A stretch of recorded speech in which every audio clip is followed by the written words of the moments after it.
Bom dia, leitores da Marie Claire. Mais uma vez, bem-vindo aqui ao nosso Instagram e vamos bater um papo hoje super especial com a Eliana. Acredito que vocês já tenham visto nas nossas redes sociais.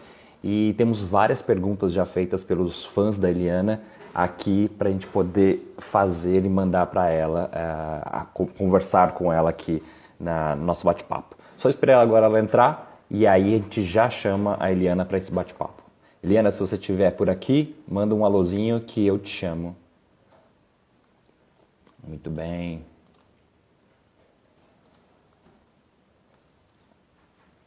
Olha, vejo que tem vários fã-clubes da Eliana aqui, hein?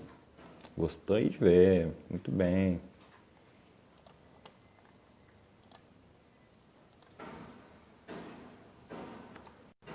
Só esperar ela entrar, que a gente já começa esse bate-papo.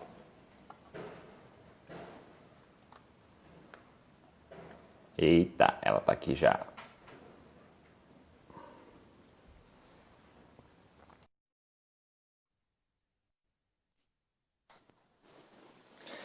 Bom dia, Meu Eliana! Deus, menino do céu, tô eu aqui, sentadinha, desde as 5 para as 11. Eu falei, cadê a pessoa?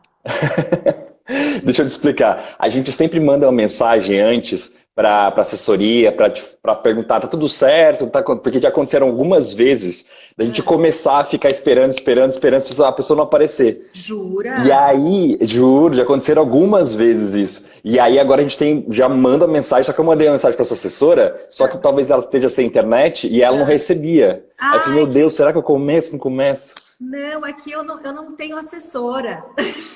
Ah, é. A Mari é o que sua?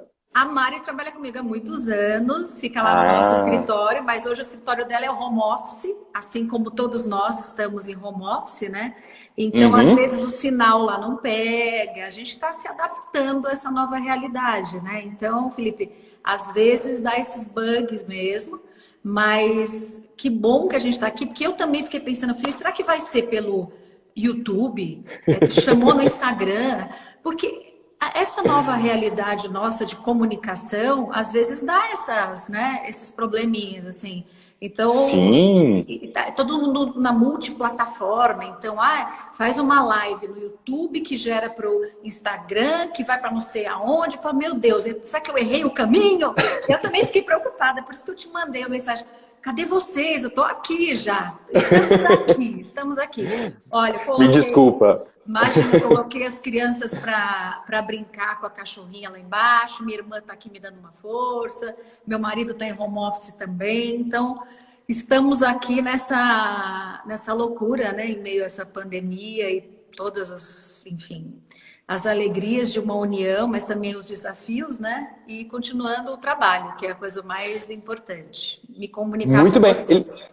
Eliana, me faz uma gentileza. Você conseguiria dar uma ajeitadinha na sua câmera, justamente para você ficar mais alta aqui no topo da. Pronto, assim? Perfeito. Porque Tá bom. daí, porque senão as pessoas comentam, fica bem no seu rosto e ninguém te vê direito. Então peraí que eu vou fazer um babado aqui, ó. Eu vou ficar mais Ótimo. pra cá. Melhorou? Perfeito, perfeito. Exatamente isso. Pronto, peraí. Nossa, aliás, a sua luz também tá maravilhosa. Gente, a minha cutis tá ótima. Isso é bom, isso é muito bom. Eliana, vamos lá, vamos começar. Primeiro, me apresente onde que você está e que lugar. É o lugar onde você está passando o período do isolamento, da pandemia? Sim, Felipe, eu tô em casa, né? Uhum. Essa casa eu moro aqui há 20 anos e tô com toda a minha família. Eu testei positivo para o Covid, né? Já tem mais de um mês, acho que já fez um mês e pouquinho. E aí, agora, a minha mãe, minha irmã, elas podem estar em contato com a gente aqui, né? Então, minha mãe está aqui, minha irmã está aqui, marido, as crianças. Agora a gente já começou um retorno aos poucos das pessoas para nos ajudar, porque durante 4 meses a gente ficou mesmo só nós, né? Então, toda a parte de absolutamente tudo da casa, uma vida normal, a gente arrumava a casa, a gente limpava, cozinhava, cuidava das crianças. sem ninguém para colaborar, até porque a gente não estava saindo, né, para trabalho. Então foi uma experiência muito gostosa, acho que uma das mais valiosas, eu diria, porque foi a oportunidade que eu tive de dormir e acordar todos os dias com os meus filhos e ficar muito em contato com eles, né? Sim, sim. Aliás, essa história do coronavírus, do Covid, que você foi testada positivo, era algo que eu queria muito te perguntar sobre o seguinte. O meu sogro e minha sogra foram testados positivos também, e quando essa informação chegou, isso me impactou muito forte, assim, foi uma coisa muito forte. Vieram todos os medos desse mundo, inclusive que eles falecessem. E esses medos todos, eles passaram pela sua cabeça também. O que que passou pela sua cabeça quando você viu essa notícia? Juro, eu fiquei sem chão. Eu quase. Eu só não desmaiei, mas eu senti até uma sensação mesmo de impotência, medo. Muitas coisas aconteceram imediatamente quando eu soube que eu tinha testado positivo. Porque a família inteira, graças a Deus, testou negativo. E eu testei positivo. Entendo, porque eu estava trabalhando intensamente, foram 2 semanas de muitas gravações, mesmo seguindo todo o protocolo de distanciamento, máscara, álcool, tudo aquilo que a gente conhece e a gente vem ouvindo ao longo desses meses, foi muito impactante para mim, né? Então eu fiquei com todos esses medos que você acabou de falar. Como é que meu corpo vai reagir? Como que será daqui para frente? Assim, a gente fica mesmo, porque tudo que a gente ouve, a gente não pode se alarmar, mas também a gente não pode subestimar, porque é uma realidade o que a gente está vivendo, né? Então, algumas pessoas, alguns organismos reagem de uma forma um pouco mais... o vírus reage de uma forma agressiva, como a gente acompanhou e vem acompanhando, infelizmente. Outros passam de uma maneira leve e outros não têm rigorosamente não tem nenhum sintoma. O meu caso foi esse, eu não tive sintoma algum, nada, mas cada dia era um dia. O fato de você estar assintomático não significa que você seguirá assintomático.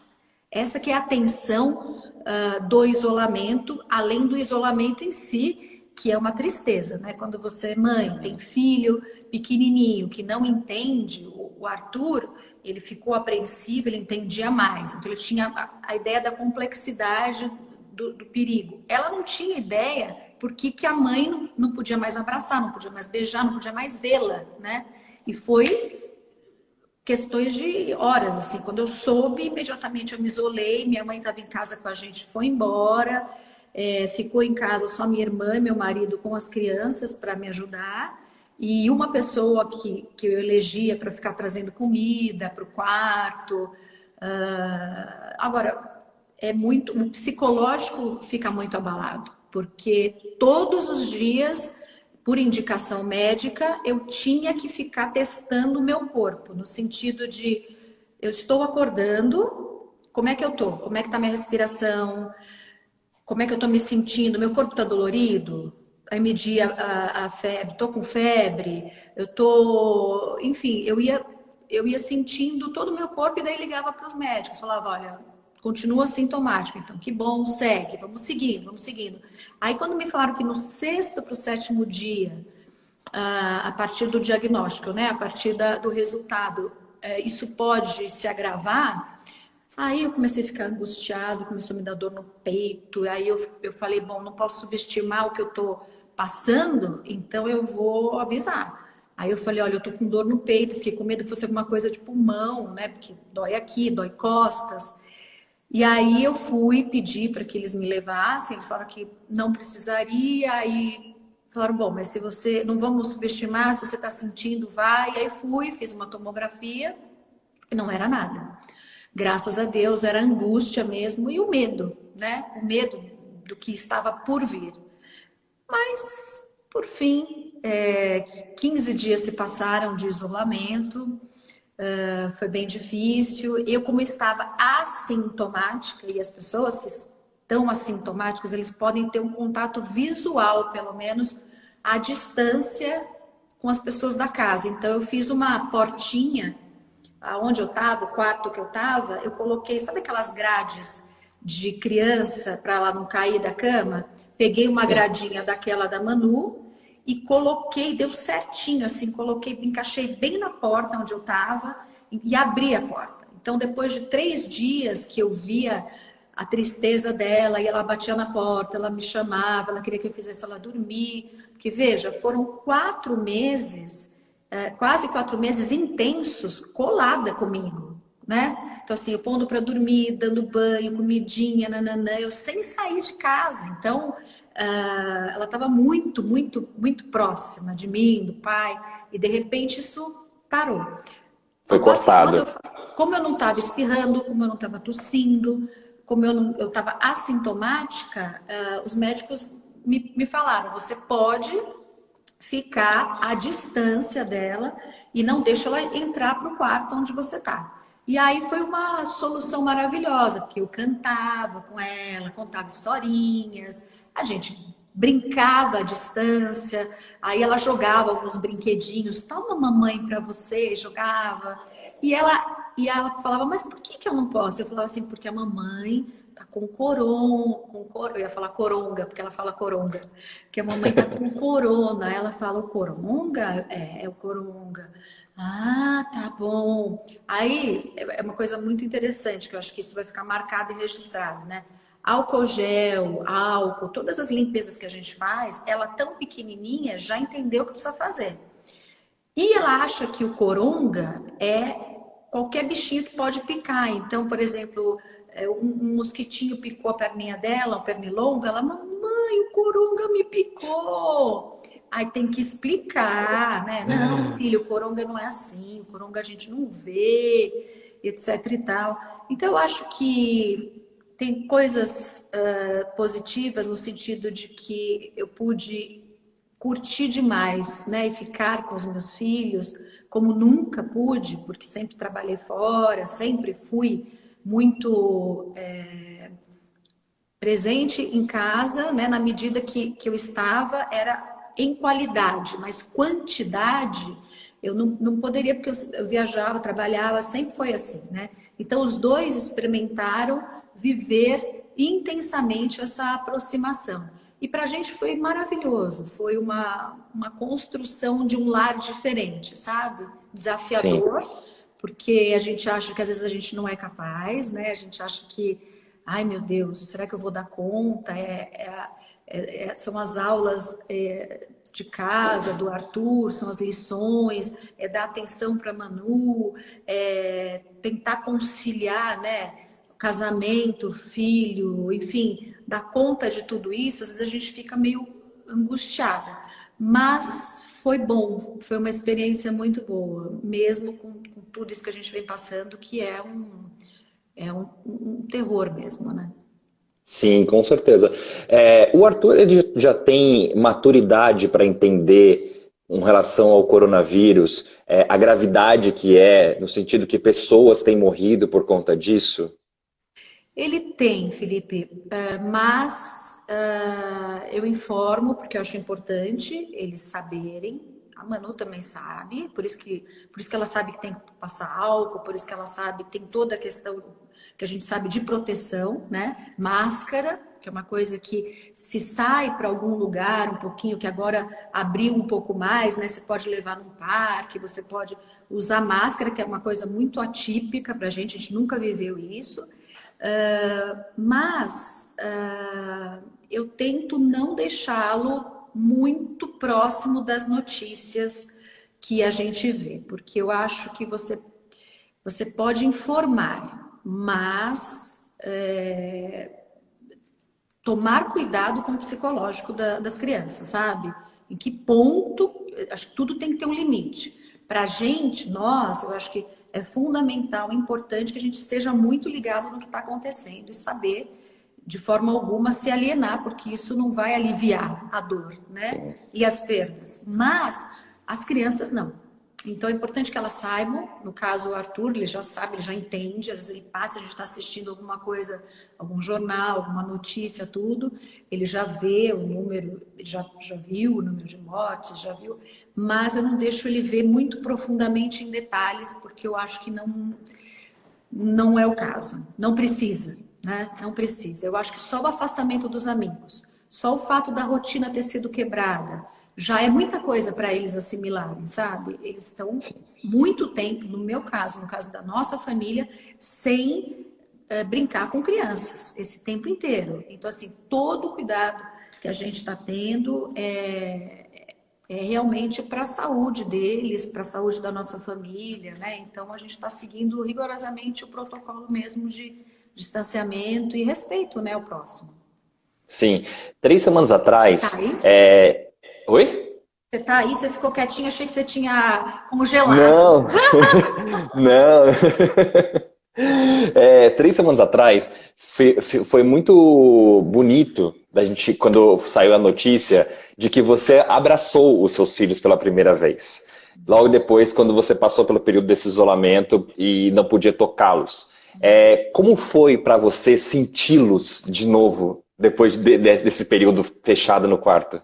Então, logo que eu acordei, a Manu já abriu assim a porta, porque eu deixava entreaberta, eu não trancava. Ela abriu e fez assim: Mamãe, o Coronga já foi embora? Oh, meu Aí, Deus. porque eu falei para ela, eu falei, é amanhã, né? Manu, é amanhã. Amanhã a mamãe vai poder abraçar você, amanhã. E o meu medo, né?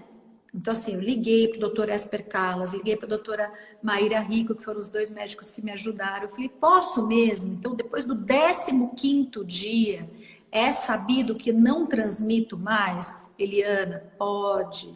Eliana, esses são os estudos. Porque você imagina, depois de tudo, né? Eu achar que posso ter o contato com os meus filhos, com a minha família e ocasionar uma transmissão desnecessária? Não, Eliana, pode. Então, assim, os estudos mostram, está estudado isso, né? No início de tudo a gente não sabia, mas hoje já sabemos. Depois, se você descobre hoje, você conta 15 dias, esse é o protocolo, né? Você conta 15 dias e aí você já não transmite mais.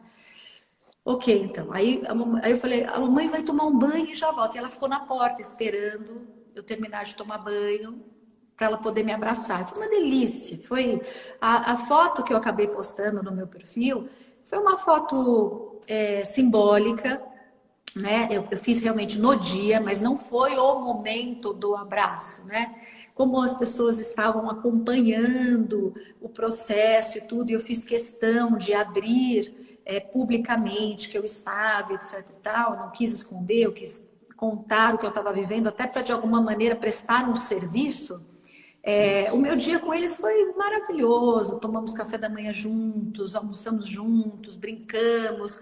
E aí, quando eu me dei conta, era quase a hora de colocar eles para dormir, eu falei, gente, vamos fazer uma foto. Precisa registrar esse momento. Eu já tinha esquecido, né? E daí a gente fez a brincadeirinha dos pijamas e eu fiz a fotinho.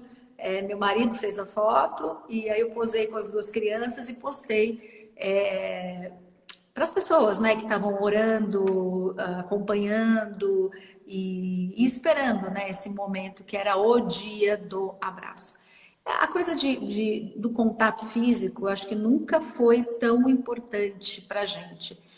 Sabe aquela coisa, é humano quando a gente tem, não é que a gente não valoriza, mas passa de uma maneira comum por nós, né? E acho Sim. que o brasileiro, ele é muito afetivo, né? O brasileiro gosta de abraçar, o brasileiro gosta de dar mão, de dar um beijo. Minimamente você dá a mão para alguém, né? A gente esteve no Japão em janeiro, ninguém dá a mão para ninguém, né? Eles já usam máscara no Japão já lá há muitos anos. Então, a primeira vez que a Manu, o Arthur tiveram impacto com essa imagem de pessoas com máscara foi no Japão. Ela ficou meio com medo, assim. Hoje ela vê máscara, ela curte. Eu compro as máscaras de bichinho, ela adora. Mas lá a gente percebia muito que as pessoas eram muito educadas, né? Sempre com a mãozinha para trás e baixando a cabeça. Eu falava, nossa, que educação, nossa, que coisa, né? Parece uma reverência, todo lugar que você ia.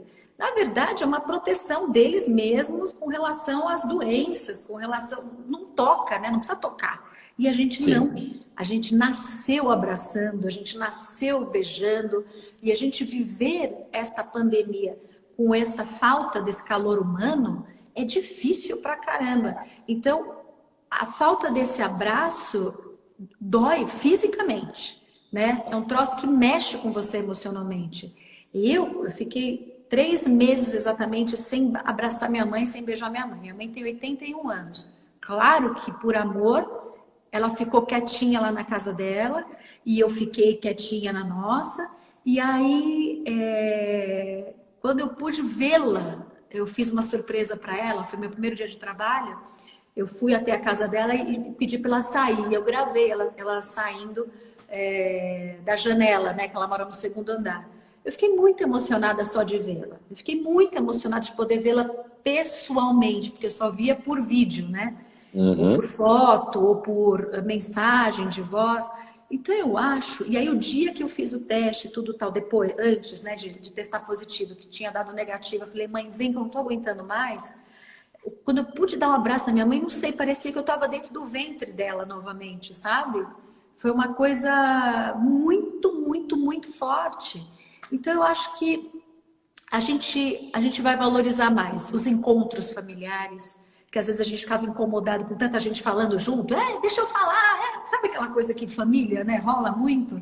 Eu acho que esses encontros, eles vão ter tão mais importância nas nossas vidas, mais brilho, mais a gente vai ter mais desejo da casa barulhenta, a gente vai ter mais desejo de encher a casa, a gente vai ter mais desejo de abraçar com vontade, não de maneira protocolar, sabe? Oi, como vai? Tudo bem? Não, é o beijo de verdade, é o abraço de verdade. Eu acho que eu acho que para quem gosta, obviamente, não é que as pessoas que não gostam vão começar a gostar, não. Mas eu acho que quem tem essa essência deve estar morrendo de saudade, assim como eu tive saudades da minha mãe, pude matar saudades, assim como eu vivi esse isolamento no quarto e pude matar a saudade do cheirinho da Manu, do Arthur, dar um abraço, um beijo no marido, na família. É muito bacana. É uma experiência que a gente tem que... De tudo a gente tem uma coisa positiva para aprender, né? E acho que a gente está aprendendo algumas coisas. Pelo menos nós, a nossa família, sim.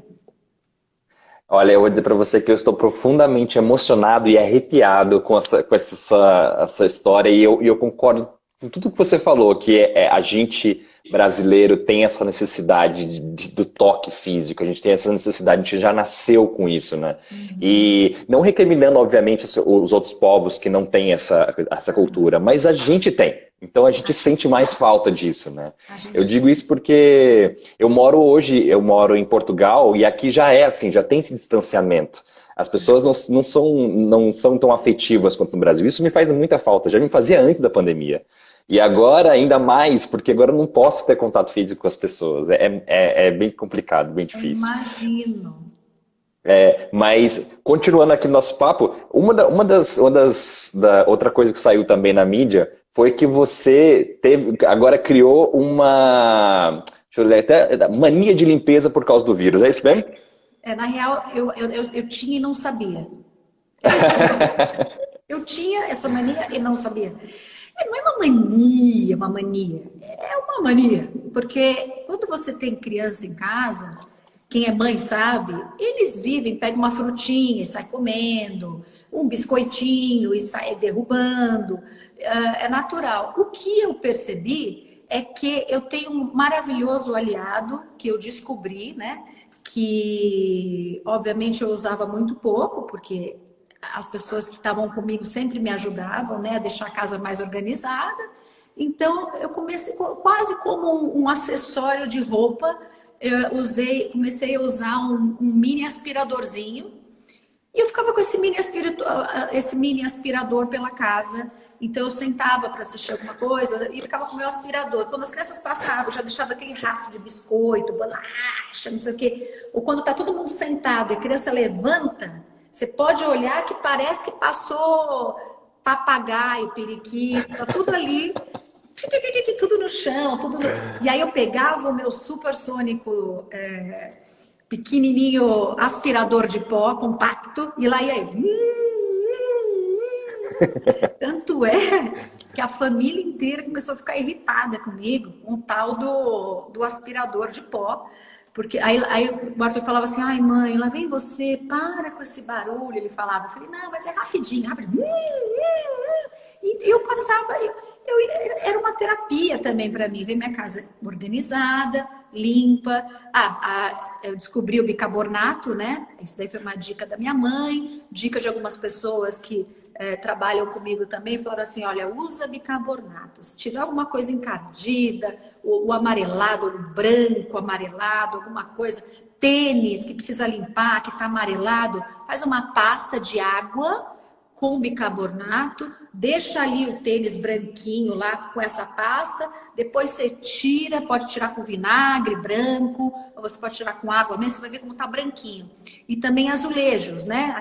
Principalmente aquela partezinha do rejunte do azulejo, se tá meio cinzinha ou se tá escurinho, faz a pasta também de bicarbonato e taca ali. E aí o que eu fazia? Na hora do meu banho, o banheiro estava brilhando, porque eu levava uma vassoura, né? Gente! Eu comprei por internet, eu comprei 5 quilos de bicarbonato e aí eu dividi pela casa, então ficava ficava 5 quilos de bicarbonato, ficava 1 quilo no banheiro, 1 quilo na cozinha, 1 quilo na lavanderia. E aí, aonde eu estava, se eu via alguma coisa meio amarelada, eu já pasta de bicarbonato. E no banheiro, quando eu ia tomar banho, eu levava uma vassoura, aquela vassoura piaçava, que se chama? Piaçaba? Isso. Aquela bem... Agora não sei se é piaçaba ou piaçava, enfim, essa pia aí. Piaçava. Aí pegava piaçava. Aí pegava a piaçava. Piaçava. Piaçava. Pegava a piaçava e ia lá. Aí limpava o banheiro inteiro, me ensaboava, também tirava todo o meu sabão e aproveitava e tirava o sabão todo, o bicarbonato do banheiro. Quando eu saía, eu estava limpinha e o box brilhando, aquele vidro maravilhoso, sem uma gota. Olha, gente, foi maravilhoso. Eu me divertia, fazia uma coisa útil e ainda aprendia outras coisas que eu nunca tinha feito. Assim, quando eu era pequenininha, eu lembro da minha mãe falando, minha filha, todo mundo tem que saber fazer tudo na vida. Então, eu sei mesmo. Eu sei costurar. Se cai um botão, eu não fico desesperada, cai um botão. Não, eu tenho uma linha, uma agulha, eu vou lá e costuro, porque aprendi com a minha mãe, né? Crochê e tricô também sei fazer, porque minha mãe fazia as nossas blusas. As nossas blusas de tricô, coisa mais linda. Chegava o inverno, a gente é de uma família muito simples, minha mãe comprava lã, muita lã, e eu via ela tecendo, ela fazia blusas para mim, para minha irmã, para ela mesma, para o meu pai. Então, eu sei fazer o ponto, como é que ela fala, meu Deus do céu, agora eu esqueci enfim, esqueci o nome do ponto, mas sei fazer. Então, coisinhas que eu aprendia, lavar louça, cozinhar, coisas que eu já ajudava a minha mãe em casa, porque a gente nunca teve empregada, a gente nunca teve uma vida abastada e fácil, né? Então, eu aprendi. Então, o que eu quero, na verdade, que eu acho que meus filhos viram também, é uma mãe muito atuante em casa, né? Então, assim, se eu não estou no trabalho, em casa eu estou mais atuante. E, então, assim, atuante na atenção com eles, na limpeza, também nas broncas, né? Porque você está ali vendo, né? Então, você vai dar bronca, você vai... Tem a questão da educação. Então, foi gostoso. Foi e está sendo bom, né? Mas agora eu tenho saído mais para o trabalho, agora eu já faço as gravações e tudo mais. Então, minha mãe me ajuda mais, minha irmã me ajuda mais. Mas muito bom. Então, nesse sentido, eles viram uma mãe muito atuante. E isso é legal, porque o Arthur hoje já fazia, mas hoje muito mais focado na coisa de pegou uma tigelinha para comer alguma coisa, não deixa a tigelinha ali. Onde que você leva meu filho? Já vai para a cozinha. Prato em cima da mesa, não espera ninguém tirar, porque a gente sempre teve, né? Eles cresceram com essa criação de ter alguém para ajudar a família. Não tem ninguém para ajudar. Onde é que você vai levar esse prato? Fiz com eles biscoito, fiz com eles bolo, brincadeiras, né, de fazer massinha. A Manuela ama massinha. Aí todo dia ela queria fazer massinha, massinha. Brincadeiras que a gente não tinha muita, meio que se perdeu, né, nessa coisa do dia a dia, nessa loucura de trabalho e tudo mais. E veja, eu acho que o trabalho, um não extingue o outro. Eu acho que você pode estar com os filhos e pode trabalhar também, porque o que eu acredito que é assim, uma mãe que vai fazer o trabalho feliz, ela volta para casa mais feliz, né? Se você ama o que você faz, você volta para casa mais feliz, mais cuca fresca para poder curtir os filhos e tudo mais. Ao passo que eu, por exemplo, que sou muito ativa, se eu parasse absolutamente com tudo para ficar só em casa, talvez eu não tivesse tanta essa tranquilidade, essa paz, etc e tal. Então, eu acho que cada perfil de mulher tem que ser respeitado, né? A mulher atuante, mas que chega em casa e está feliz. O que eu acho importante é que uma coisa não extingue a outra. Eu acho que isso é fundamental para a gente ter em mente, né? E claro que me dá culpas, a gente está sempre achando que é pior, mas isso já com muita terapia e muita conversa, né, entre mulheres e tudo mais, não dá para ser perfeita, né? A gente não é perfeito. A gente quer ser perfeito, mas ninguém é. Então, também de vez em quando tomar cuidado para não pirar, relaxar para não pirar, sabe? É isso. Sim. Eliana, eu tô impressionado com esse bate-papo porque mostrou um outro lado da Eliana que a gente já conhece pela TV, né? Meu, líder de audiência, mãe presente, faz uma faxina do banheiro e sai do banho já com a faxina pronta. É surreal. Faz crochê. Eu tô muito impressionado. E ainda anda pela casa com um aspiradorzinho de pó na mão. Isso é maravilhoso. Não, É meu muito bem, bom. e você não sabe, limpeza de chão, esfrega chão, e nananã, aqui não tem papo, não. Não, aqui é raiz, querido. Você sabe o que é isso em Portugal, não? Tem Nutella e tem raiz. Aqui é raiz. Aqui é raiz, meu bem. Aqui é a filha da Que, Dona Eva ma- de seu Bezerra. Que maravilhoso, adorei isso, adorei saber esse seu lado da faxina, achei muito massa. Inclusive, vamos falar dela nesse bate-papo. Entrevistei Xuxa também aqui, nesse bate-papo pelo Instagram. Ela falou de você, inclusive, e aí ela também estava falando que ela também gosta de fazer uma faxina, de esfregar chão mesmo, fala que ela Verdade. vai no chão e esfrega tudo. É muito Verdade. legal. A Mas gente ainda vou falar sobre. teve, a gente teve um papo desse, inclusive por WhatsApp. Aham. Que vocês têm um grupo de três, você, Angélica e Xuxa. Putz, você me Tô lembrou isso, a sabendo. gente, a gente teve um papo desse no meio da pandemia, falando, putz, tá, é que assim, né, a gente teve esse papo mesmo, verdade. Uhum. Ela É, falou que ela faz mesmo limpeza. eu fiquei muito impressionado, eu tô amando esses bate-papos aqui para descobrir as Não, coisas. mas Inclusive, no é. mesmo dia também eu conversei com a Angélica também, e aí foi que a Xuxa me contou que vocês três têm esse grupinho no WhatsApp, que Sim, vocês já ficam faz batendo tempo. papinho ali. Uhum. Então. Já faz um tempinho Eu já. Maravilhoso. Aproveitando já que estamos falando de Xuxa, que estamos falando de Angélica, também entrevistei a Mara semana passada. Qual é a relação de vocês, ex-apresentadoras infantis, e já existiu alguma rivalidade entre vocês em algum momento da história de vocês? Entre elas, eu não sei. Muita coisa saiu Não, você com elas. não, saía muito na mídia, né? Mas assim, É. eu com elas nunca. Eu acho que se a gente for buscar histórico de o que saiu, nunca saiu nada a meu respeito com relação a elas.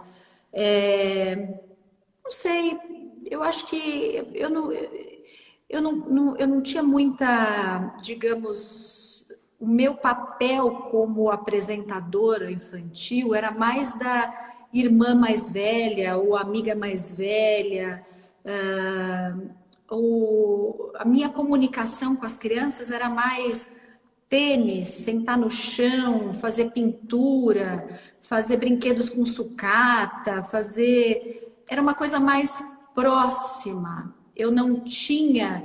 Eu falo isso e não de uma maneira pejorativa. Eu não tinha a nave espacial que a Xuxa tinha, eu não tinha um castelo que a Angel tinha. Era tudo mais simplesinho, sabe? Era tudo mais, não sei. E isso, de alguma forma, talvez tenha sido o meu grande diferencial. Essa Uhum. simplicidade, essa coisa de estar mais próxima, sabe? E isso eu devo muito ao Newton Travesso, que é um grande diretor, produtor, e um ser humano espetacular, porque foi ele que me colocou isso claramente. Falou, Eliana, se você vier com um grande cenário, com grandes estruturas, você vai competir com mulheres que já estão aí, muito bem estabelecidas. Então, assim, vem do jeitinho que você é, vem simples, vem, sabe, vai brincar com as crianças sentadas no chão, vai se sujar com elas. Não tinha essa coisa do o mito, aquela estrela, porque eu lembro a primeira vez que eu fui à Rede Globo, que eu cantava, na época eu comecei cantando, e eu lembro da Xuxa descendo na nave espacial. Eu era já uma garota. Patotinhas, só pra galera saber. Eu era nessa época eu estava na Banana Split, eu tinha Ah, 16 para eu tinha 17 anos. Eu me lembro entrando nos estúdios e vendo, entrei por trás da plateia e lembro ela descendo da nave. A hora que abre aquela nave, eu fiquei tipo, que isso? Meu Deus, que mulher é? Então, assim, era uma coisa para a gente realmente ficar encantado, né? E aí, quando eu entrei para o universo de apresentadoras infantis, eu entrei de tênisinho, de chapéuzinho, né? Com coisinhas mais moleque mesmo, sabe? Na época o Newton até falou, você não podia ser um Peter Pan? Vamos cortar teu cabelo? Eu chorei. Eu falei, não cortar o cabelo não. Aí, na época, tinha aquelas máquinas de você. Nossa, era muito tosco, gente. Não sei se alguém lembra aqui. Aquelas. Acho que uma das primeiras tecnologias, digamos, que você ia num shopping e fazia uma foto sua, e aí a máquina botava vários cabelinhos em você. Isso é sim. muito antigo, muito Muito. antigo. Não sei se alguém que está vendo a gente lembra disso. E aí me colocaram cabelinho curtinho de Peter Pan, me colocaram cabelinho pretinho, pequenininho, assim, sabe, curtinho, nananã, médio, e eu tinha já o meu cabelo loiro.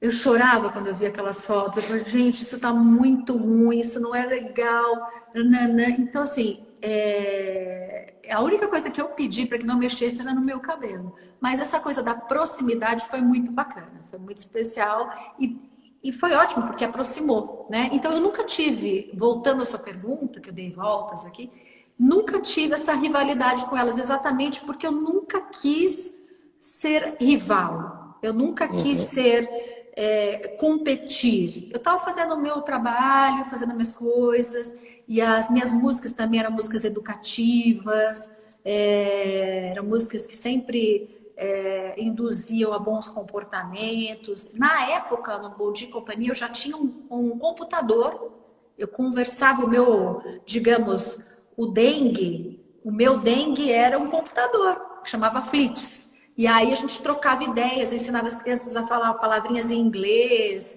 cores e tudo. Então ele era educativo. A gente tinha, eu me lembro, como inspiração, já na época, um personagem que hoje minha filha ama, meu filho já amou, que é o Barney. Então o Uhum. Barney, ele era uma fonte inspiracional para a gente, para a criação de quadros, temas, encerramento de programas, músicas. A gente sempre tinha o roteiro do Barney muito em mente, assim, estava sempre muito. Eu viajava, aí eu trazia, a Disney tinha um acordo com o SBT na época, e aí eu trazia, na época era fita VHS, trazia VHS, porque não tinha YouTube, gente. É uma época que assim, a gente não tinha referência de mundo a não ser por livros, não é?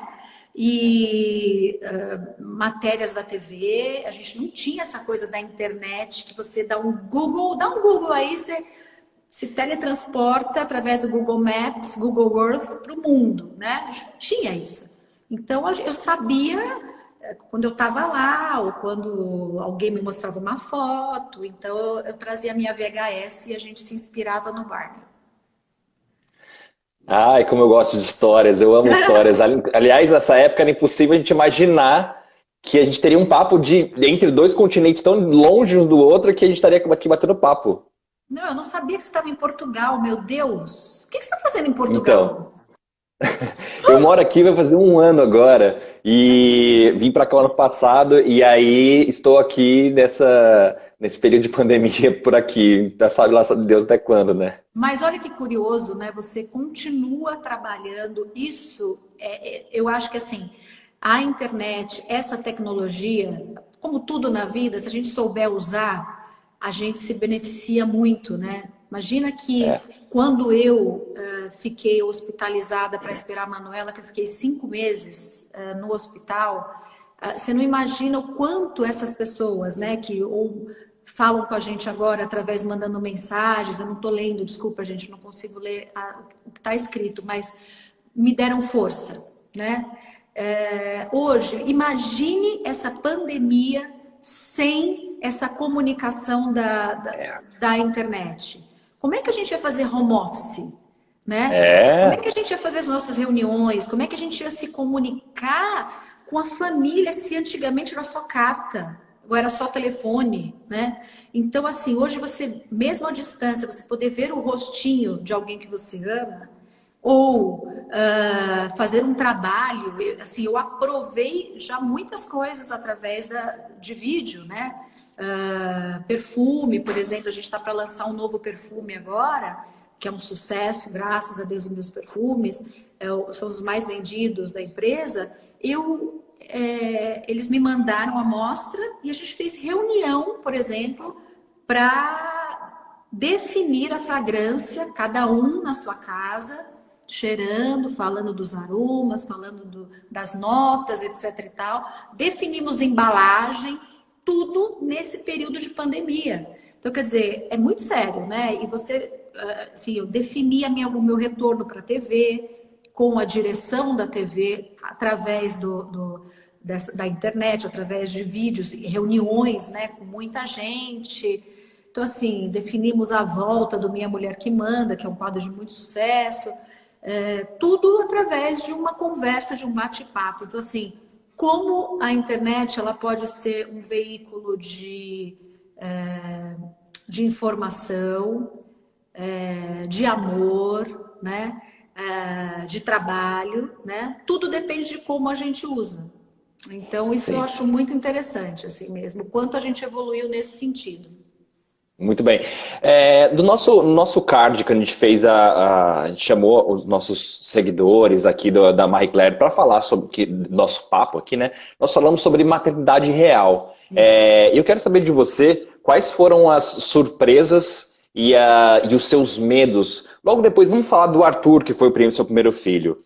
Quando você se tornou uma mãe de primeira viagem. Primeiro que assim, a gente tem eu acho que isso é falta de informação mesmo. Antes de você ser mãe, você acha que só você vai ensinar, né? E no final das contas, quando nasce um filho, dizem, né, essa coisa, de nasce uma mãe, etc e tal, nem todas, a gente infelizmente vê mães que não nasce, né? Pode nascer um filho, mas não nasce uma mãe. Eu acho que isso vai de acordo com cada indivíduo. Mas o que eu percebi que foi surpreendente para mim foi que eu aprendi demais com meu filho, com o nascimento dele. Porque não adianta você só falar, você educar, você tem que ser aquilo que você diz, né? Então, só falar para a criança não faz nenhum efeito. Para ela, o dia a dia, a observação é mais interessante, é a maior fonte de aprendizado do que você dizer, faz isso, faz aquilo, porque ela tá te observando, né? Então, o que acontece? A gente acaba sendo melhor, né? Para ser exemplo para os nossos filhos. Então, a gente acaba, coisas que a gente, tipo, passava meio desapercebido você começa a ter mais atenção, porque tendo atenção e mostrando, né, como é a vida e como deveria ser da tua forma, a forma da tua família, os seus valores, você consegue passar melhor para os seus filhos. Então, isso eu aprendi, ficou claro para mim, assim, que para eu educar meus filhos, eu tenho que ser melhor. Para eu ser uma boa mãe, eu tenho que ser um ser humano melhor, né? Para eu poder passar para eles, eu preciso me informar de mim mesma. Eu preciso ter consciência de quem eu sou, para que eles possam me ter como exemplo.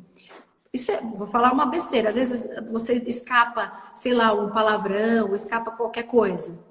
Escapou, você não percebeu, tá? Vida adulta. E daí teu filho tá andando para lá e para cá, acontece alguma coisa e ele fala aquilo. E aí você fala, mas espera aí, quem falou isso há, sei lá, 1 hora atrás fui eu. Aí você já toma aquele impacto e fala, caramba, eu tenho que me policiar. Eu tenho que... Por que eu não posso mais falar isso? Isso está dando um exemplo raso, né? Eu não posso mais fazer isso na frente do meu filho. Eu não posso ser... Não quero isso. E aí você começa a melhorar. Isso é um exemplo, né?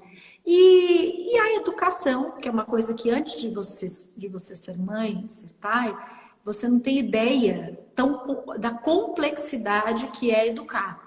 Eu falo que é mais fácil você gerir uma empresa com funcionários, pagamentos e perrengues profissionais do que a educação.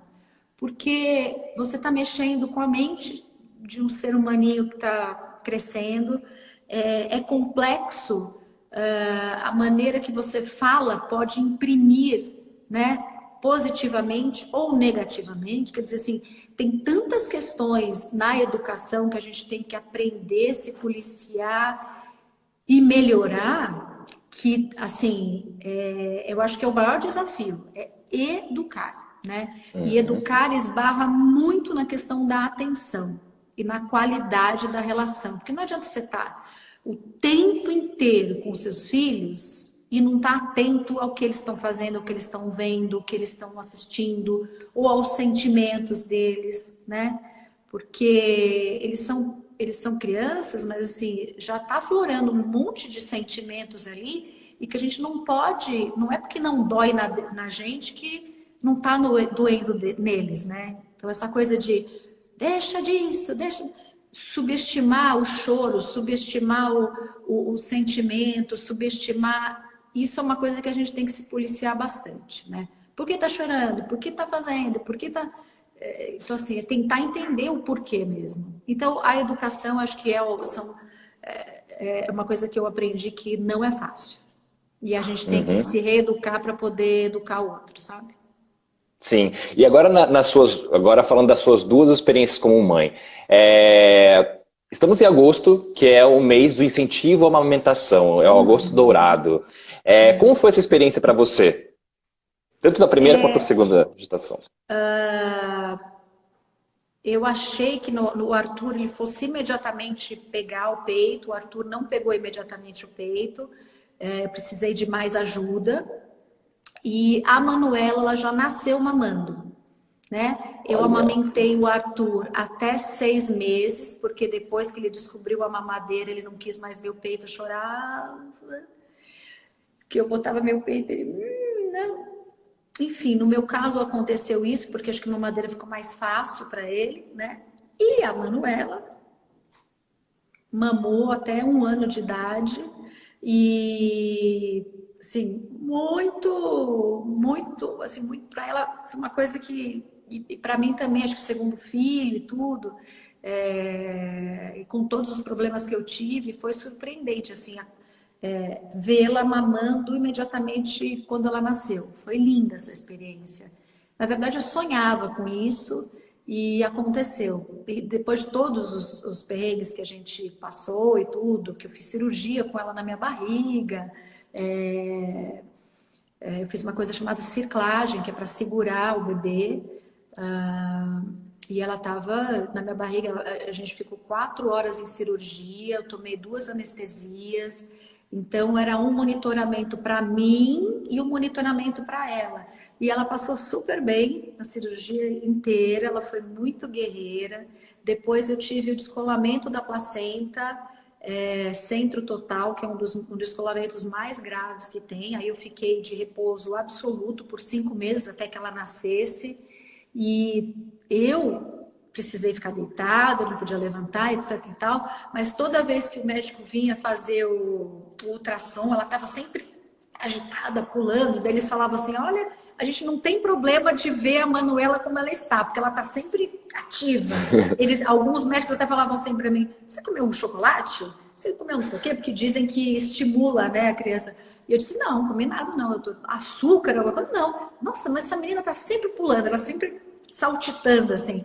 Então, mesmo com todas as coisas que eu passei, ela passou bem a gestação, né? Ela sentiu, obviamente sentiu, mas sentiu pouco, né? Era uma criança muito ativa.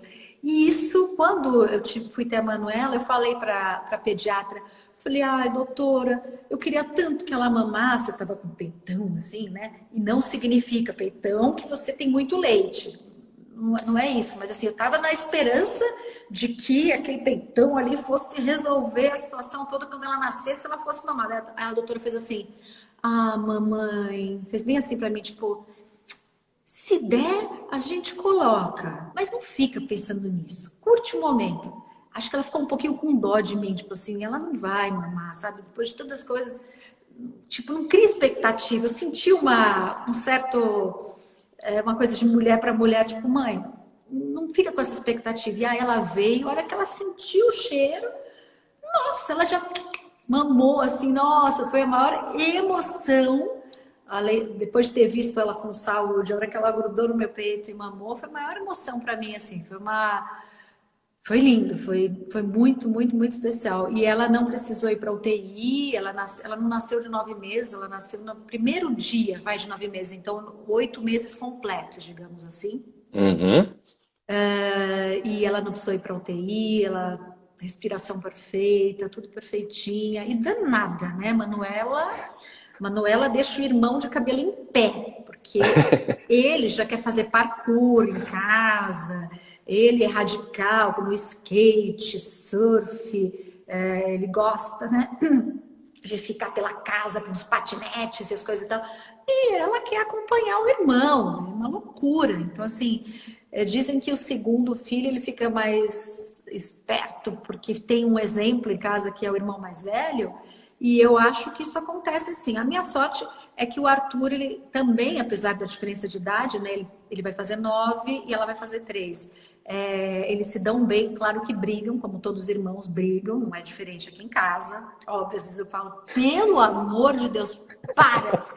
Mas ele ama a irmã e ela também, assim, eles são super apegados. Eu vou acordar o Arthur para a escola e a escola, né, em casa. Filho, tá na hora de Uhum. acordar. Ela vai comigo porque ela acorda mais cedo. Ela fala: irmãozinho, acorde, irmão, acorde. Oh, como ela é lindo. Ela se acha grande já. Isso é muito doido, né? Ela acha que ela é tão grande quanto ele. Então ela acha que ela pode fazer tudo que ele faz também. Então, se você falar, ai, você é neném, ela fala: não sou mais neném. Eu falei: você o que é? Eu sou uma menininha. Então ela já se acha muito grande. Ela senta. Olha, eu sentada, como eu tô aqui, eu tô de perna cruzada.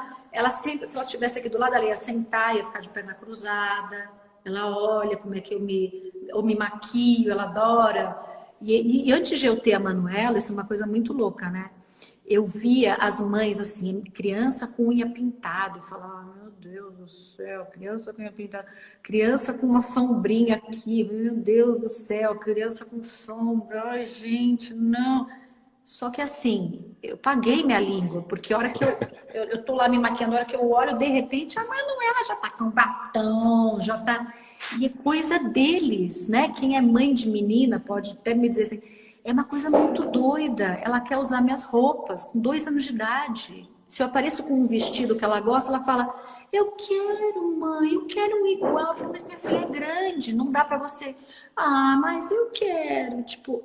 Ela se espelha de uma maneira e são coisas que eu não ensinei, né? É isso que eu falo. Às vezes eu acho que o fato da gente ser quem a gente é já é o bastante para eles se espelharem, sabe? É. Então não adianta a gente falar, não faça isso, não faça aquilo e a gente faz. Eles vão fazer o que a gente faz, não tem jeito. É verdade. É muito bonito você ouvir você falar isso, porque isso casa também com o que você falou anteriormente sobre o exemplo, que você deu o exemplo do palavrão e tal, o espelho que os pais são para os filhos em todos os sentidos, lados bons, lados ruins, e sempre são sempre o espelho. Você falou sobre maquiagem, eu me lembrei que o negócio de maquiagem inclusive para meninos também, porque, por exemplo, eu quando era criança, via minha mãe se maquiando, eu pegava o batom dela, botava na boca e queria fazer igual. E aí que eu descobri que tinha um moranguinho que ela tinha, que eu pegava e comia tudo aquilo. Eu comia aquilo, porque aquilo era um gosto bom. Eu falei, vou comer, é muito bom. É quando minha mãe olhava, acabou. Sim, essa coisa da, né, do ou feminino ou masculino, eu acho que quando você inspira, você inspira. Eu me lembro agora que o Arthur, uma vez, eu tinha acabado de voltar de Dubai ou Egito. Enfim, eu fui gravar. E eu voltei, não, Egito não, foi Dubai. E eu voltei com umas roupas que eu dei para minha mãe, aquelas túnicas que eles usam muito lá, com um brilho. E eu me lembro que ele quis colocar essa roupa de brilho. E porque a minha mãe estava experimentando e ele achou lindo aquilo. E aí a gente falou, bom, então tá bom, põe. E eu me lembro dele perfeitamente colocando aquela roupa, aquela túnica com brilho assim, e olhando, que bonito, que lindo. Quer dizer, é isso, né? Essa coisa de se espelhar em quem você gosta. Isso, É. independentemente de ser um menino ou menina, é o que eu falo aqui. A gente é exemplo. E esse é o grande desafio da educação, né? E ontem mesmo eu perguntei para minha mãe, mãe, como é que eu era quando eu tinha a idade do Arthur? Porque essa coisa de homeschooling, né? Essa coisa de você colocar as crianças para estudar, matéria e tudo, é tudo muito novo, né? Uma coisa é o horário de chegar em sala de aula, tá lá a professora, os amiguinhos, tem um comportamento padrão, digamos assim, que já está estipulado. Outra coisa, de repente, você não vê mais os amigos, não tem mais a professora está aqui, né, do jeito que a gente está falando com você, e você vai ter que se cuidar. Você vai ter que entrar na hora, nas nossas lives, por exemplo. Não tem ninguém para dizer, Eliana, vamos lá, gravando, vai. Não tem ninguém para maquiar, é você maquiando, é você fazendo seu cabelo, é você botando a luz, vendo o fundo legal que você quer, né? É você produzindo. Eu fiz umas lives, eu fiz live com as mães da favela, eu fiz lives com a Gabriela Mansur sobre violência doméstica, eu fiz live com o Takashi sobre positivismo, mentalização fala para mim que me fugiu agora. Meu Deus, o que é isso mesmo? Meditação. Então, assim, tudo era eu que... Eu fazia o roteiro, eu conversava com eles antes, eu estudava o tema.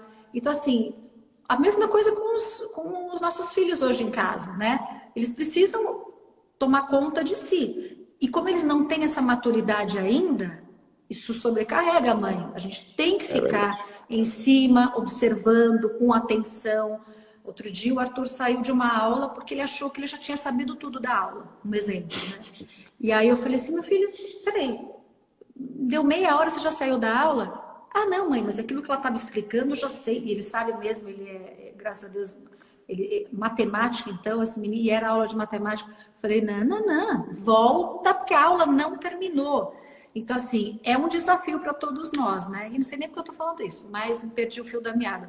Mas... É o exemplo dos filhos e... A gente tem que mostrar para eles essa coisa nesses tempos que a gente tem que ter responsabilidade, mesmo que ninguém esteja vendo, né? É a tal da moral, né? A moral, uma pessoa moral, enfim... você faz mesmo que ninguém esteja vendo, você faz por você faz porque você sabe que é certo, você sabe que você faz porque é importante, né? Muito bem. Eliana, agora eu vou passar umas perguntas do pessoal que mandaram aqui gentilmente, vários dos seus fãs mandaram perguntas aqui, e eu vou selecionar algumas, que essa aqui a gente pode começar. Você quer ter mais filhos? BFF da Andressinha. Andressinha, é o seguinte, meu amor. A tia aqui não dá para ter mais filho, entendeu? Eu tô já, né, com 40 e poucos, muito poucos. Na realidade, se tivesse que ter aquelas perguntas clássicas, né? Alguma coisa, não é frustração, mas alguma coisa, algum arrependimento eu tenho de não ter começado a pensar em filhos um pouco antes. Uhum. Mas é natural, a gente, nos tempos de hoje, não é tão hoje, né? Porque minha avó já trabalhava fora, minha mãe trabalhava em cima, observando, com atenção. Outro dia o Arthur saiu de uma aula porque ele achou que ele já tinha sabido tudo da aula, um exemplo, né? E aí eu falei assim, meu filho, peraí, deu meia hora, você já saiu da aula? Ah, não, mãe, mas aquilo que ela estava explicando eu já sei. E ele sabe mesmo, ele graças a Deus, matemática, então, esse menino, e era aula de matemática. Eu falei, não, não, não, volta, porque a aula não terminou. Então, assim, é um desafio para todos nós, né? E não sei nem porque eu estou falando isso, mas me perdi o fio da meada. Mas É o exemplo dos filhos e... a gente tem que mostrar para eles essa coisa nesses tempos que a gente tem que ter responsabilidade, mesmo que ninguém esteja vendo, né? É a tal da moral, né? A moral, uma pessoa moral, enfim. Você faz mesmo que ninguém esteja vendo, você faz por você, você faz porque você sabe que é certo, você sabe que você faz porque é importante, né? Muito bem. Eliana, agora eu vou passar umas perguntas do pessoal que mandaram aqui gentilmente, vários dos seus fãs mandaram perguntas aqui e eu vou selecionar algumas que essa aqui a gente pode começar. Você quer ter mais filhos? BFF da Andressinha. Andressinha, é o seguinte, meu amor. A tia aqui não dá para ter mais filho, entendeu? Eu tô já, né, com 40 e poucos, muito poucos. Na realidade, se tivesse que ter aquelas perguntas clássicas, né? Alguma coisa, não é frustração, mas alguma coisa, algum arrependimento eu tenho de não ter começado a pensar em filhos um pouco antes. Uhum. Mas é natural, a gente, nos tempos de hoje, não é tão hoje, né? Porque minha avó já trabalhava fora, minha mãe trabalhava fora, eu venho de uma família de mulheres já, assim, digamos, empoderadas, né? Que hoje temos um título, né? E falamos Sim. muito sobre isso e temos que falar cada vez mais. Mas a minha avó já era uma mulher empoderada. Meu avô morreu com 40 anos, ela ficou com 7 filhos para criar, para cuidar, e era só ela trabalhando e as crianças pequenas. Então, eu já vi esse empoderamento já desde a época da minha avó. Então, eu comecei a pensar em filhos, até em função desse meu empoderamento profissional e crescimento, etc. e tal, profissional e dedicação à minha profissão, aos 36 anos. Mesmo amando criança, mesmo sabendo que eu queria ser mãe. Então, o meu primeiro filho eu tive aos 38. Eu comecei tarde. Então, se eu soubesse que Uhum. era essa delícia ter filhos, pelo amor de Deus, eu acho que, bom, Deus sabe o que faz. Essa casa ia estar, a gente não ia conseguir fazer essa live. Ia ter criança puxando aqui as pernas, tudo, gritando. Com 2, você ainda consegue, de alguma maneira, pedir uma ajuda, né? Mas o meu desejo era ter pelo menos uns 4 filhos. Olha, caramba! Mas não Mas já dá, pensou na possibilidade sobre adoção também? já. Uhum, já.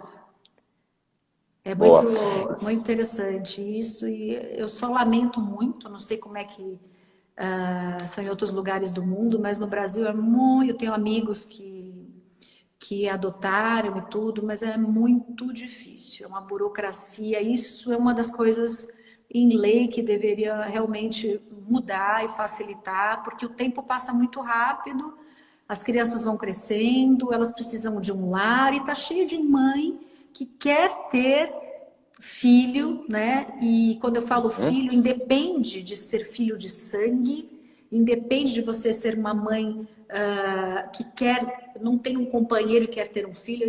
Eu sempre falo sobre essa coisa da família.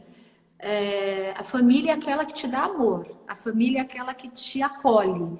independentemente da família tradicional, que por anos, né, a gente falou, enalteceu e etc e tal, que é super importante, que é a família que eu tenho, né?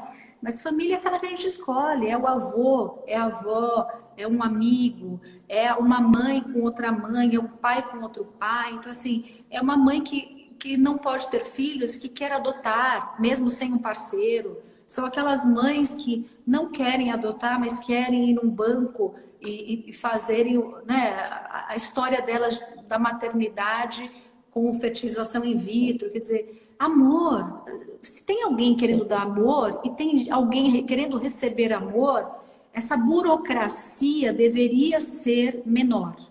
E a gente, eu ajudo por anos, convivia muito com crianças em orfanato. Hoje eu tenho uma missão com as mães de AME, atrofia muscular espinhal, que eu ajudo, com as mães da favela, que ajudei, principalmente agora nessa pandemia, mais de 3.000 mães. Gente, assim, tem muita gente precisando de amor. E, assim, se a gente desburocratizar, a gente vai poder ajudar. A gente vai fazer um mundo melhor, entende? Então, sim, essa coisa da adoção é muito séria, mas, sem dúvida alguma, a gente teria que melhorar um pouco, assim como algumas coisas no nosso país, a gente teria que melhorar um pouco as condições para quem quer adotar e para que essas crianças também não cresçam no orfanato, que elas cresçam no lar que querem tê-las, né? Então, eu conheço orfanatos maravilhosos, que cuidam muito bem, etc e tal, mas nada como uma criança ter o seu lar e ser escolhida, né? Para estar ali e acolhida. É verdade. Várias pessoas aqui estão perguntando a sua idade. Pode falar? Eu Posso? sei. Vou fazer 47. Muito bom. Outras pessoas também estão perguntando como que faz para participar de muitas pessoas reais, como faz para participar dos quadros do seu programa. Acho que tem que entrar no site do SBT, não? Para o quê? É para entrar para participar dos quadros do seu programa, como por exemplo, Beleza. Esqueci o nome Beleza agora. Renovada, sim. Beleza Isso. Renovada é só entrar no site sbt.com.br/Eliana. Agora temos uma curiosidade aqui muito bacana da Tayla Vitória. Seus filhos escutam músicas infantis ou não? Isso é uma coisa muito louca, porque você foi uma apresentadora infantil e seus filhos, o que eles escutam hoje em dia? Eles escutam de tudo que a gente escuta, porque eles estão no nosso ambiente. Mais uma vez, essa coisa do que a gente, né, vive, eles vivem também. Mas eles gostam de músicas infantis. E o Arthur apresentou para a Manuela algumas músicas minhas, né? Então ela gosta do pop pop, põe a mãozinha para frente, ela gosta, ela dança, ela curte, ela gosta. Isso acontecia com o Arthur e acontece com a Manuela. Quando eles me veem fazendo vídeos com crianças, né, em ambiente infantil, que eu tenho os DVDs, etc e tal, que eles veem no YouTube. Eles perguntam, mas por que você não me convidou? Tipo, por que eu não tô aí? Né? Eles não estavam nem no... Tava aqui no só projeto, na cabeça né? e lá no céu do coração. Estavam ali esperando com Deus para chegar. Mas eles perguntam, o Arthur já perguntava, por que você não me levou? E a Manuela também pergunta, porque os videoclipes têm muita criança, né? Então é muito interessante. Ela gosta do pop pop, ela gosta de dedinhos, ela gosta... Tem outra agora que eu não lembro. Mas eles gostam. Melocotom. Não, Melocotom ela não conhece o Melocotom. Não, a música também... Eliana, você me decepcionou. Eu jurava que você tinha um Melocotom na sua casa. Menina, se eu te falar que os fãs têm mais acervo do que eu tenho fãs que têm acervos incríveis, assim, de emocionar, até de imagem, Caramba. sabe? Eu acho que em algum momento esses fãs vão, não sei, eles podem até, se tiver que fazer relembrar a época infantil da Eliana, se eles fizessem um momento de apresentação, assim, eu tenho certeza que eles têm muito mais coisas do que eu, assim, para mostrar. Agora, uma coisa eu confesso, eu tenho aqui cozinha da Eliana, eu tenho boneca da Eliana, aquela de 1,10 m, eu tenho uma coisinha de maquiagem. Esses são relíquias para mim. Eu tenho uns brinquedos aqui que são relíquias e ficam lá, sabe aquelas coisas que ficam lá em cima do armário? tem porta, né? Um closet assim, então ficam lá em cima do armário e a Manuela já botou o olhão lá e falou, eu quero. E aí eu não deixo. Ah! Eu não deixo, porque é relíquia, gente. É coisa de mais de 20 anos, sabe? São brinquedos Sim, assim que eu não tenho outro. Eu tenho uma peça. Eu tenho a boneca Eliana de 1,10 m da Estrela. Eu tenho uma peça só. Essa cozinha da Eliana. Tem umas coisas ali que a sorveteira, a pipoqueira. Eu tenho uma peça. Então assim, se eu deixar, eu não vou ter mais. Eu não deu. Aí, tipo, falei, esse é da eu mamãe. choro. Não, ela não chora, não. Ela não chora, mas eu falei, esse é da mamãe. Aí ela, Não, você vai chorar se quebrar esses negócios não, todos. eu vou, porque faz parte de uma história. Então, eu quero deixar para quando eles estiverem maiores, para eles falarem, nossa, minha mãe tinha boneca, minha mãe tinha, não sei o que legal. O Arthur hoje já fala, nossa, mãe, ele olha nessa prateleira e fala assim, nossa, mãe, você já teve tudo isso com a sua cara? Eu falei, já. Que legal, ele já acha bacana, né? Então, daqui a um tempo a Manu, ela também vai entender por que que a mãe... Você sabe uma coisa que eu tenho? Aí eu tenho no meu escritório, eu tenho a primeira boneca que eu ganhei da minha mãe e que daí eu levei num hospital de bonecas e restaurei. Essa boneca está no meu escritório, na minha mesa, assim, em frente, tem algumas relíquias, assim, de brinquedos meus, de lançamento, e tem essa minha primeira boneca, tá lá. Essa boneca um dia eu vou dar para Manuela ou para o Arthur, se ele quiser. Enfim, tá lá guardadinho. Muito bom, maravilhoso. Eliana, eu quero te agradecer muito por esse bate-papo. Tinha várias outras perguntas, mas como você fala bastante, eu não conseguia falar. Mas não se preocupe, isso é maravilhoso, isso é maravilhoso. Eu só queria dar um último recadinho que eu acho muito importante para todas as mulheres, para suas fãs que estão aqui, para as leitoras da Marie Claire que também estão aqui. Nesse período de pandemia, nesse período de isolamento, muito se tem sido relatado sobre mulheres que têm sofrido com violência dentro de casa. Isso é um tema muito importante para ser dito. Por que que é importante? Porque você, mulher, tem voz. Você tem pessoas que vão te ouvir. Então, se você estiver passando por um problema como esse, dentro da sua casa, ou você conhece alguém que esteja passando por um problema como este, você pode denunciar pelo número 180 ou então pelo número 190. É muito importante que você fale, porque as pessoas precisam saber que você está sofrendo. Você não precisa sofrer calada, você não precisa sofrer. Então, você pode fazer essa denúncia pelo 180 e pelo 190. Esse é o recadinho Perfeito, que eu queria dar. Felipe, e vou mais longe ainda. A vítima nunca tem culpa. Não se culpe. Se você sofre agressão, se você tem passado por isso, não acredite que você é culpada por isso. Denuncie, se proteja, proteja seus filhos e corra atrás dos seus sonhos, dos seus objetivos, da sua vida. Você pode se livrar disso. Eu fiz uma live, inclusive está no meu perfil para quem não viu, com a Gabriela Mansur. Eu já fiz também um trabalho maravilhoso em 2017 para as mulheres.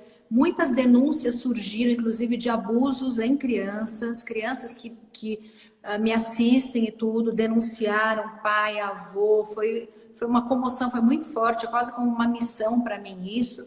Então, essa mensagem, nossa, hoje, né, a gente está falando de maternidade e tudo, a coisa que a gente mais quer é ver nossos filhos bem. Então, para isso, a gente precisa sair de um ambiente tóxico, a gente precisa sair de uma relação tóxica.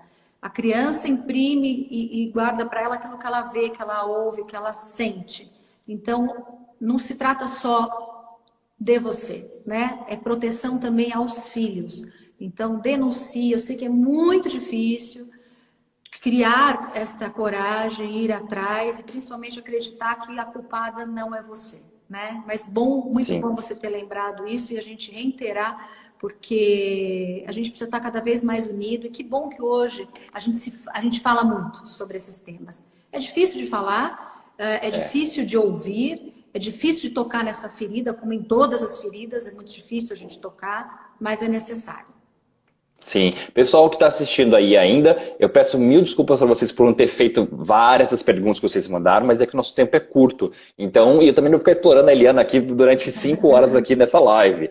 E eu peço desculpas também por ela, porque ela não consegue ler as mensagens, que passa muito rapidinho aqui. Então ela tá falando, respondendo, e não tem como ler. É ou não é, Eliana? Sim, sim, gente, sim, sim. Agradeço a audiência de vocês, agradeço ao Marie Claire pelo interesse em me ouvir também. Estou sempre por aqui. Prazer falar com você. Boa sorte em Portugal, viu? Para você e para Obrigado. sua família e saúde para todos nós. Eu tenho fé que em breve a gente vai passar por tudo isso e que, mesmo com todas as perdas, a gente vai aprender também com esse momento e vai ficar tudo bem. Maravilhoso. Eliana, um super beijo, prazerzaço conversar com você. Quero conversar mais vezes com você. Essa é a nossa primeiro Vamos. bate-papo na vida. Nunca tinha te entrevistado. E eu quero falar mais vezes com você. Adorei, de verdade. Vamos, Tô Felipe, seu fã. também, viu? Tudo de bom para você aí. Um beijo a todos que estão assistindo a gente. Obrigado, beijo grande. Um beijo, gente. Tchau. Tchau, tchau.